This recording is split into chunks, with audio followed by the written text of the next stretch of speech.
ရဘဟိတ်တွေအလောက်ကဘာလဲဆိုသူတို့ကတဲ့ကိုယ်တိုင်တန်ရှင်းချင်းနဲ့အသက်ရှင်ပြီးတော့တခြားသူတွေကိုလည်းတန်ရှင်းဖို့သင်ပေးတယ်ကိုယ်တိုင်လည်းတန်ရှင်းတယ်ဒီလူကိုလည်းတန်ရှင်းချင်းနဲ့အသက်ရှင်ရမယ်ဆိုတော့အိုင်ကွန်နဲ့သူဖြစ်တယ်အဲ့လိုလူနေနဲ့တင်တဲ့ကျွန်တော်ဖျားတွေခံထားတယ်စကားတစ်ချက်ကိုသူတို့ကကြည့်ရအောင်ဝတ်ပြတာချမ်းအခန်းကြီး30အငယ်8ကနေ7တွင်သူကဖတ်ရအောင်ထာဝရဘုရားကတင်းနဲ့တင်းဤကားတော်ဒီဒေပေးနဲ့ကင်းလို့ချင်းက၎င်းတန်ရှင်းတဲ့အရာမတန်ရှင်းတဲ့အရာစင်ကြယ်တော့အရာမစင်ကြယ်တော့အရာတို့ကိုပိုင်းခြားတတ်ခြင်းက၎င်းထာဝရဘုရားဒီမောရှေအားဖြင့်မှာထားရများတော့ပညာတော်တို့ကိုဒီဒီလာအမျိုးသား၌တွင်တင်တတ်ခြင်းက၎င်းလေသာစည်းဝေးရာတဲတော်တို့ဝင်တော့အခါစပီးရဲ့အစရှိတော့ရည်မျိုးကိုမတောင်းနဲ့မြင်တော့အမျိုးအစဉ်ဆက်စောင်းရတော့ပညာဖြစ်သည်ကိုမိန်တော်မူ၏ဒီမှာအာယုန်နဲ့သူ့ရဲ့သားတွေရေဘဲမျိုးနေဖြစ်တယ်ညာတွေကသူတို့ကိုရေဘဲအနေနဲ့ခန်းထားတယ်အဲ့တော့ဖျားလူဖြစ်တဲ့မောရှေအားဖြင့်ဘုရားခင်ကအဲ့ဒီအာယုံမျိုးတွေကိုဗာပြောခိုင်းလဲဆိုတန်ရှင်းဖို့ပြောခိုင်းတယ်ဒူးစားရမလုပ်ဖို့မတန်ရှင်းတဲ့အရာတွေရည်မျိုးတွေမတောက်ဖို့အတွက်ပြောထားတယ်တန်ရှင်းချင်းရှိဖို့တင်ပေးတယ်သူတို့ကိုယ်တိုင်ကိုအဲ့ဒီရေဘဲ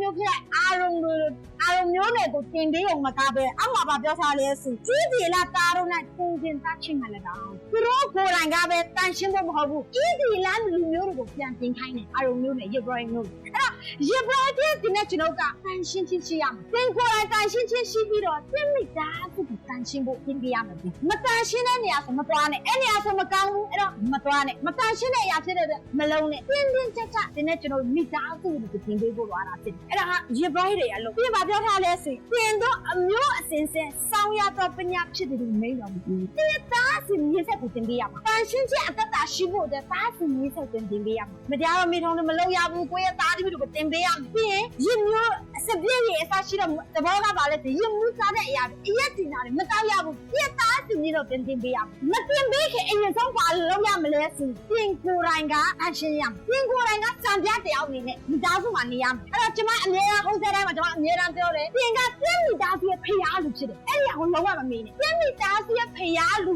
သင်ကဖြစ်တဲ့အတွက်မလို့ပြည့်မိသားစုအရှင်းမှာစံပြတယောက်အနေနဲ့ဆူတောင်းရမယ်မိသားစုရဲ့အရှင်းမှာကျမ်းစာဖတ်ရမယ်နှုတ်ကပတ်တော်အတိုင်းပဲကျွန်တော်တို့အသက်ရှင်ရမယ်အဲ့ဒါတင်ကျွန်တော်ရဲ့ဘာဝန်ဖြစ်တယ်ပြီးရင်သင်ကိုယ်တိုင်အသက်ရှင်အောင်လည်းပြီးလားမပြီးဘူးသင်ကိုယ်တိုင်အသက်ရှင်အောင်လည်းမပြီးသေးဘူးပြီးလူတွေသင်ပေးရဣသရေလလူမျိုးအခုသင်ခိုင်းတဲ့မောရှေကအာရုံကိုသင်တို့ကိုယ်တိုင်လည်းအသက်ရှင်ခြင်းအသက်ရှင်ပြီးဣသရေလလူမျိုးကိုလည်းသင်ဒီနောက်တော့အချက်ကနေကပါလေတားစင်မြေဆက်ကိုသင်နဲ့ကျွန်တော်ရဲ့တားစင်မြေဆက်ဟာတန်ရှင်းတဲ့လူတွေဖြစ်ရမယ်ဆိုပြီးဝန်ခံဖို့လိုတာဖြစ်တယ်သင်နဲ့သင်တားစင်မြေဆက်ကဖျားလူတွေဖြစ်ရမယ်သင်နဲ့သင်တားစင်မြေဆက်ကအသက်ရှင်တဲ့ဖျားကိုတော့ဘိုးဘွယ်တဲ့သူဖြစ်ရမယ်ဆိုသင်မှာယုံကြည်ခြင်းရှိဖို့လိုတယ်အဲ့ဒီဝန်ခံခြင်းအဲ့ဒီစက်ကချင်းသင်နဲ့ကျွန်တော်မှာအစာပြုဖို့